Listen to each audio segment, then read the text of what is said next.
बड़ी खबर यह है कि टीम 9 की बैठक कर रहे हैं मुख्यमंत्री योगी आदित्यनाथ इस वक्त। और ये बहुत ही महत्वपूर्ण बैठक, क्योंकि इसमें इस पूरे महीने में जो वैक्सीनेशन ड्राइव चल रही है उस पर बात कर रहे हैं मुख्यमंत्री। कैसे स्मूथली लक्ष्य को प्राप्त किया जाए, इसको इंश्योर करने के लिए बात सुन रहे हैं अधिकारियों की, उनकी चुनौतियां देख रहे हैं, सुन रहे हैं और उन्हें जरूरी निर्देश दे रहे हैं।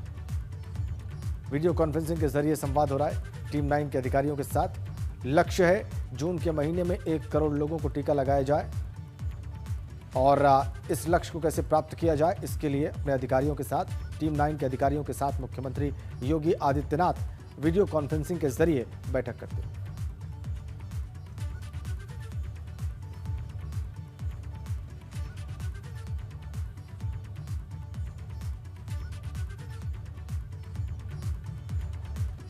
अगली बड़ी खबर वाराणसी से है। विश्वनाथ कॉरिडोर हादसे का मामला, प्रधानमंत्री मोदी ने अधिकारियों से फोन पर जानकारी ली है। मरने वाले मजदूरों के परिजनों को 5-5 लाख रुपए मिलेंगे। घायल मजदूरों के लिए 50-50 हजार की मदद का ऐलान हुआ है। जर्जर इमारत गिरने से 2 मजदूरों की मौत हुई थी। प्रधानमंत्री मोदी ने जिलाधिकारी से वाराणसी के फोन पर बात कर इस हादसे का सारा मामला समझाया जाना है, इसकी जानकारी ली है और घोषणा हुई है 5-5 लाख रुपए की आर्थिक मदद की डिसीज यानी जो मृतक मजदूर हैं उनके परिजनों के लिए, और 50-50 हजार की आर्थिक मदद की घोषणा जो घायल मजदूर हैं उनके लिए।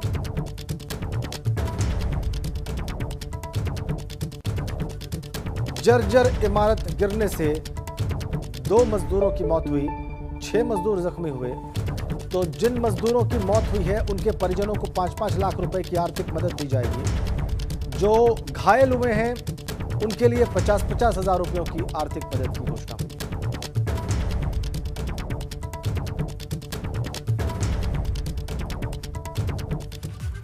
और बड़ी खबर दिल्ली से है। सीबीएसई की 12वीं की परीक्षा को लेकर होने वाली बैठक टल गई है।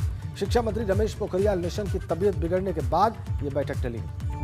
दिल्ली एम्स में भर्ती कराए गए हैं शिक्षा मंत्री रमेश पोखरियाल निशंक। हाल ही में कोरोना से रिकवर हुए हैं शिक्षा मंत्री रमेश पोखरियाल निशंक।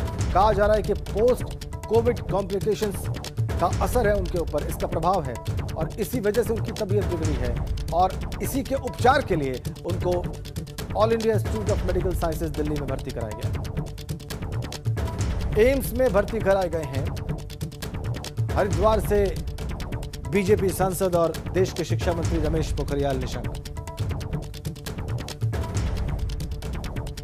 हाल ही में कोरोना से रिकवर हुए, पोस्ट कोविड कॉम्प्लिकेशन बताया जा रहा है। आज ही बड़ी बैठक होनी थी सीबीएसई की 12वीं की परीक्षा को लेकर। एक और बड़ी खबर लखनऊ से, वहां पर बीजेपी की महाबैठक का दूसरा दिन है। बीजेपी राष्ट्रीय महासचिव बीएल संतोष ये बैठक ले रहे हैं। इस बैठक में बीएल संतोष से मिले हैं उत्तर प्रदेश के दोनों उप मुख्यमंत्री, बीजेपी प्रभारी राधा मोहन सिंह और संगठन महामंत्री उत्तर प्रदेश के सुनील बंसल भी इस बैठक में मौजूद। कई मंत्री भी बीजेपी प्रदेश मुख्यालय पर बैठक में पहुंचे। बैठकों का सिलसिला जारी उत्तर प्रदेश में लखनऊ में बीजेपी की। दोनों केंद्रीय पदाधिकारी लखनऊ में मौजूद बैठकें करते हुए पार्टी के पदाधिकारियों के साथ भी, मंत्रियों के साथ भी, और ये बहुत महत्वपूर्ण।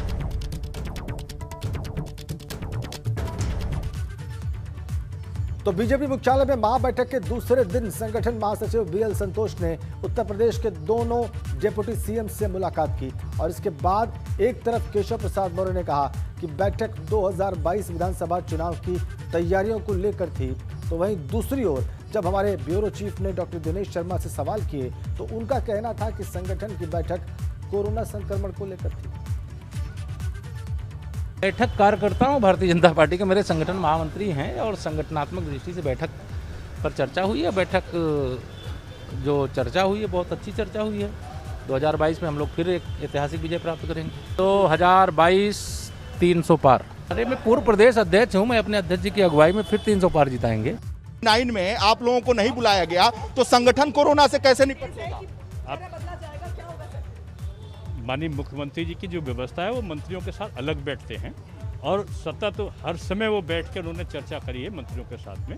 अलग भी चर्चा की है और साथ में मंत्रिमंडल के साथ भी हम लोगों की चर्चा होती है। मंत्रियों के साथ में अलग चर्चा होती है, अधिकारियों के साथ में अलग चर्चा होती है। मुख्यमंत्री आप कह रहे हैं कि यहाँ की कोरोना की बैठक हुई और कोरोना को लेकर बातचीत हुई, लेकिन आपको सरकार में जो जिससे कोरोना से निपटना है, कोरोना के लिए आप लोगों को बुलाया तक नहीं जाता है, तो संगठन में बीएल संतोष उत्तर प्रदेश में कोरोना से निपटने के लिए कौन सा संदेश देते हैं? आप गलत कर रहे हैं। हर क्षण जो है प्रतिदिन हर मंत्री का जब भी होता है माननीय मुख्यमंत्री जी से और अधिकारियों से संवाद होता है। उत्तर प्रदेश में संवादहीनता का भाव कभी नहीं रहा है। सर, एक सवाल की मंत्रिमंडल विस्तार पे बात हुई, मंत्रिमंडल आपलोगों को बड़ी टक्कर विपक्ष से मिली। मंत्रिमंडल विस्तार पे बात, संगठन की बैठक एक तरीके से मंत्रिमंडल विस्तार पे बात हुई, मंत्रिमंडल विस्तार मैंने जितना बताया कोरोना संक्रमण कैसे नियंत्रित हो इसी संदर्भ में। वीरेश पांडे हमारे ब्यूरो चीफ इस वक्त हमारे साथ सीधा कनेक्ट है। वीरेश, बहुत रोचक, ये बहुत ही रोचक आपने दो बातें की दोनों ही उप मुख्यमंत्रियों से। एक कहते हैं कि 2022 के चुनाव की तैयारियों को लेकर बैठक हुई और जैसा कि वो कहते आए हैं वो 300 के पार चले जाएंगे। दूसरे कहते हैं कि कोरोना संक्रमण को लेकर बैठक हुई और ये हो नहीं सकता कि दोनों ही मुख्यमंत्रियों से अलग अलग विषयों पर बैठक हुई हो, ये तो संभव नहीं है। हुआ क्या है फिर असल में? देखिए दोनों उप मुख्यमंत्रियों का जो बयान है एक दूसरे को काट रहा है, ये विरोधाभास है। एक कहते हैं कि अब की बार 300 के पार, केशव मौर्य जी ने ये स्लोगन दिया है और यही केशव मौर्य जी हैं जिन्होंने कहते थे कि 2 मई दीदी गई, तो वहां दीदी गई कि भाजपा गई ये सबके सामने है, तो ये स्लोगन की पार्टी है। दूसरे उप मुख्यमंत्री निकलते हैं और वो कहते हैं कि कोरोना पर बैठक चल रही है।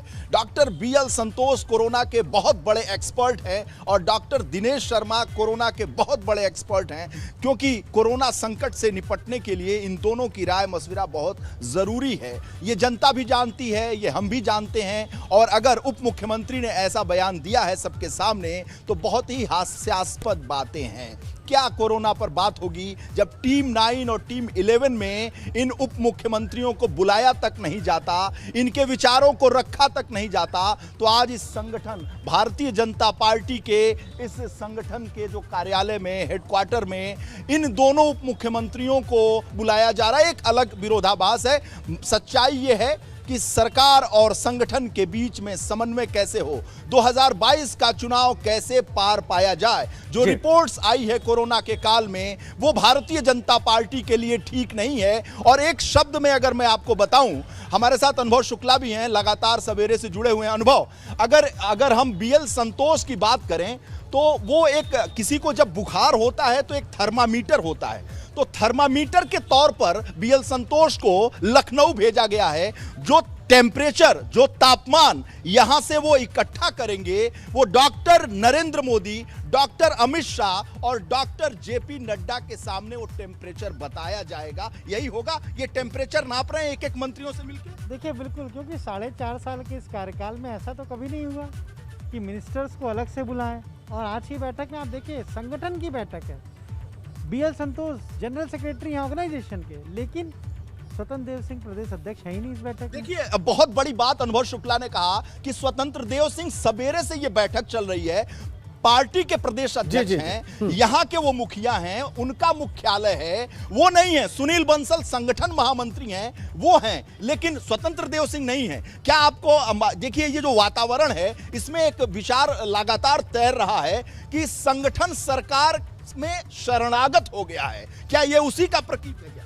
देखिए बिल्कुल, क्योंकि जिस तरीके से बीएल संतोष हर मिनिस्टर से मिल रहे हैं, सबसे वो 5-6 चीजें जरूर पूछ रहे हैं। संगठन के साथ कैसा समन्वय है, यानी कहीं ना कहीं ये मैसेज आला कमान तक गया है कि मिनिस्टर्स का, विधायकों का संगठन के साथ समन्वय नहीं है और संगठन और सरकार के बीच समन्वय नहीं है। ये वो हर मंत्री से पूछ रहे हैं। ये भी पूछ रहे हैं कि आपके विभाग में क्या दिक्कत आती है, काम करने में कोई कठिनाई तो नहीं होती। यानी ब्यूरोक्रेसी पे सवाल है। ये जो ब्यूरोक्रेट्स को लेकर मंत्रियों में नाराजगी है, विधायकों में नाराजगी है, सांसदों में नाराजगी है, क्योंकि 2022 का चुनाव इन अधिकारियों को नहीं लड़ना है, डीएम को नहीं लड़ना है, एसपी को नहीं लड़ना है, एसीएस को नहीं लड़ना है, प्रमुख सचिव को नहीं लड़ना है, इन मंत्रियों को जाना है जनता के दरबार में। देखिए बिल्कुल, क्योंकि तमाम ऐसे अफसर हैं जिनको लेकर जो जनप्रतिनिधि है वो कितनी बार शिकायत कर चुके हैं और वो प्रदेश अध्यक्ष से शिकायत करते हैं, लेकिन उस पर कोई कार्रवाई हुई नहीं, आश्वासन उनको मिलता नहीं है। अब ऐसे वक्त में जब ये सारी चीज़ें आला कमान तक पहुंची, दिल्ली तक पहुंची तभी तो आनंद फानन में सबको बुलाएगा। वरना आप ये बताइए, इस कोरोना काल में जब आदमी ट्रैवल करने से बच रहा है, इतने उम्र के लोग जिनको विशेष तौर से भेजा जा रहा है, राधा मोहन सिंह उन्होंने कहा, मैंने आपसे कहा कि ये टेम्परेचर है, टेम्परेचर नापने वाला थर्मामीटर है। बीएल संतोष जो उत्तर प्रदेश की सियासत में टेम्परेचर बढ़ गया है, सियासत का टेम्परेचर बढ़ा हुआ है, वो लगा रहे हैं एक एक मंत्रियों के अंदर। और वो टेम्परेचर जो मापदंड एक एक टेम्परेचर अचानक नहीं बढ़ा है वीरेश। जो सोर्सेज से खबर है राजेंद्र, मैं आपको बताऊं कि एक एक चीज नोट किया जा रहा है और वो नोट करके जेपी नड्डा, नरेंद्र मोदी और अमित शाह तक पहुंचाया जाएगा। यही टेम्परेचर। बिल्कुल बिल्कुल बिल्कुल। और उनका जो सहायक आया है वो भी साथ में रहता है, उसके बाद अपना लैपटॉप है, वो हर चीज पे फीड कर रहा है। जो उनको महत्वपूर्ण चीज लग रही है वो कह रहा है कि इसको फीड करो, वो उसको फीड कर रहा है। और यहाँ हमारे जो सोर्सेज, उनका कहना है कि जब बीएल संतोष दिल्ली जाएंगे वो इन सारी चीज़ों का रिपोर्ट देंगे। उस रिपोर्ट के बाद कुछ और लोग लखनऊ आएंगे और कुछ और चीजें आगे बढ़ेंगी। अनुभव शुक्ला एक बड़ी बात बता रहे हैं और ये कह रहे हैं कि जो उनका सहयोगी है वो लैपटॉप पर एक एक चीजों को रिकॉर्ड कर रहा है, बल्कि वो लिख रहा है और वो सारी रिपोर्ट आला कमान को सौंपी जाएगी। मैं फिर कह रहा हूं कि टेम्परेचर कैसा है, इस टेम्परेचर को बताया जाएगा डॉक्टर नरेंद्र मोदी, डॉक्टर अमित शाह और जेपी नड्डा के सामने, और उसके बाद से इलाज किया जाएगा, दवा दी जाएगी। उत्तर प्रदेश संगठन को भी दवा दी जाएगी, उत्तर प्रदेश की सरकार को भी समुचित उचित व्यवस्था के साथ जो बेहतर इलाज हो सकता है वो इलाज किया जाएगा। क्योंकि नरेंद्र मोदी 80 सांसदों वाले इस प्रदेश को छोड़ नहीं सकते। उनके पराक्रम से 325 के करीब भारतीय जनता पार्टी ने अभूतपूर्व सफलता दर्ज की थी 2017 में। 2022 उत्तर प्रदेश खो नहीं सकते। ये पश्चिम बंगाल नहीं है, ये बिहार नहीं है। हमारे साथ श्रीकांत शर्मा है, उनसे बात करते हैं। सरकार के प्रवक्ता भी मिल रहे हैं। श्रीकांत जी ये बताइए कि क्या बातें हैं। श्रीकांत जी आप सरकार के प्रवक्ता हैं, इस बैठक के बारे में प्लीज। धन्यवाद श्रीकांत जी।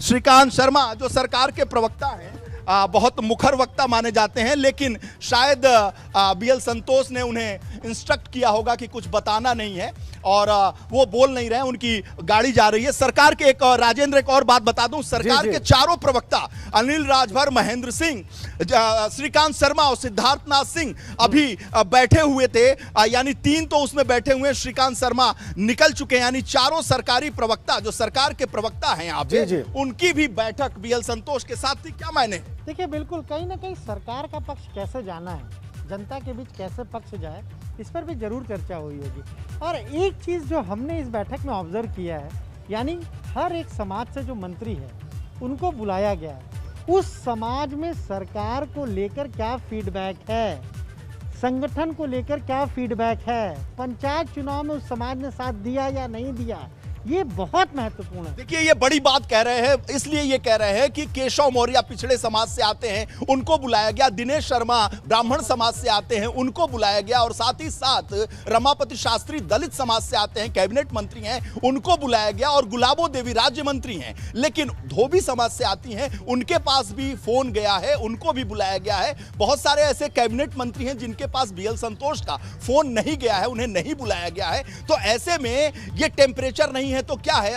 अन्य समाज जो महत्वपूर्ण समाज हैं, जो सामाजिक संगठन है, पंचायत चुनाव में कैसे वोट किया गया है 2022 में, वो वोट करेंगे या नहीं करेंगे। स्वामी प्रसाद मौर्य को भी बुलाया गया। तो आप सोचिए कि जो पिछड़ों के बड़े कद्दावर नेता हैं, जो दलित समाज के कद्दावर नेता हैं, जो ब्राह्मण समाज के प्रतिनिधि हैं, उनको भी बुलाया गया है। तो जातीय समीकरण को भी साधने की कवायद है। किस रूप में? देखिए इसका लब्बो-लुआब ये है कि 2022 का जो वैतरणी है उसे कैसे पार किया जाए, इसी पर गहन मंथन विचार किया जा रहा है। और इसके लिए जो भी करना होगा संगठन करेगी, नरेंद्र मोदी करेंगे, अमित शाह करेंगे और जेपी नड्डा करेंगे। क्योंकि 80 सांसदों का, जहां से खुद सांसद हैं नरेंद्र मोदी, वो अपने हाथ से निकलने नहीं देंगे। पश्चिम बंगाल नहीं है, यहाँ के निकलने से भारतीय जनता पार्टी पर असर नहीं पड़ता। बिल्कुल ठीक कहा आपने, बिल्कुल दुरुस्त बात है ये वीरेश कि उत्तर प्रदेश बहुत महत्वपूर्ण है। इसे किसी भी हालत में भारतीय जनता पार्टी का शीर्ष नेतृत्व गंवा नहीं सकता, गंवाना नहीं जाएगा और जो कुछ भी उसके लिए आवश्यक है वो सब करेगा। और इन बैठकों के सिलसिलों से यह बिल्कुल साफ निकलकर सामने भी आ रहा है। बहुत धन्यवाद आपका भी, बहुत धन्यवाद अनुभव शुक्ला।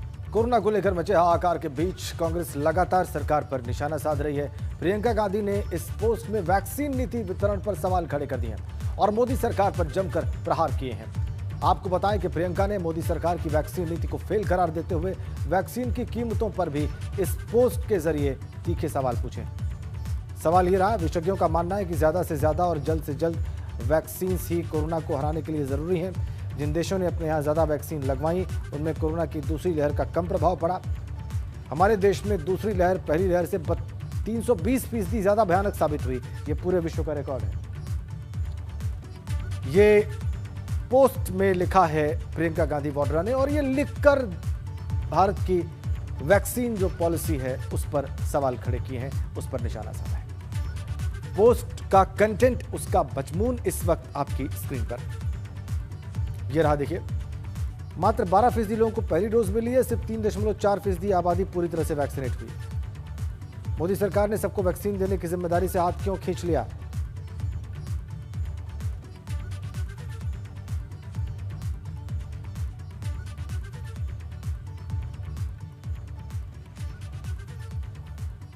और बड़ी अपडेट लखनऊ से है। प्रदेश में नए डीजीपी के नाम पर चर्चा शुरू हो गई है। मौजूदा डीजीपी हितेश चंद्र अवस्थी 30 जून को रिटायर हो रहे हैं। डीजीपी बनने की रेस में कई नाम चल रहे हैं। रेस में 1987-88 बैच के अफसरों का नाम सबसे आगे है। चुनावी साल में डीजीपी का चयन बहुत ही महत्वपूर्ण होगा। वरिष्ठता के आधार पर, सीनियरिटी के आधार पर मुकुल गोयल का नाम सबसे ऊपर है। 1987 बैच के आईपीएस अधिकारी मुकुल गोयल वर्तमान में डिप्यूटेशन पर बीएसएफ में तैनात हैं। मुकुल गोयल के अलावा 1987 बैच के आईपीएस आरपी सिंह, विश्वजीत महापात्रा और जीएल मीणा के नाम भी इसमें शामिल हैं। 1988 बैच के आरके विश्वकर्मा, डीएस चौहान और आनंद कुमार के नाम भी चर्चा में हैं।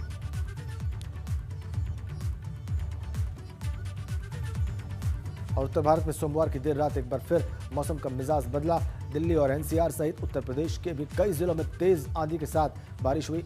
कई घंटों तक ये बारिश होती रही। मौसम बदलने से लोगों को गर्मी से बहुत राहत मिली। दिल्ली में भी देर रात मौसम का मिजाज बदला।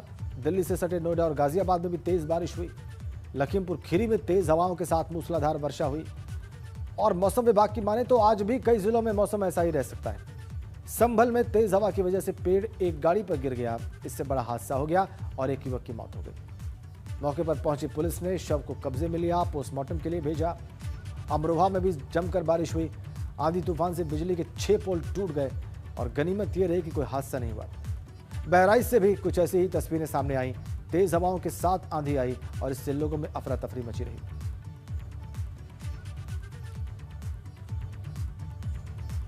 इन तस्वीरों, इस खबर के साथ ही इस बुलेटिन में फिलहाल इतना ही।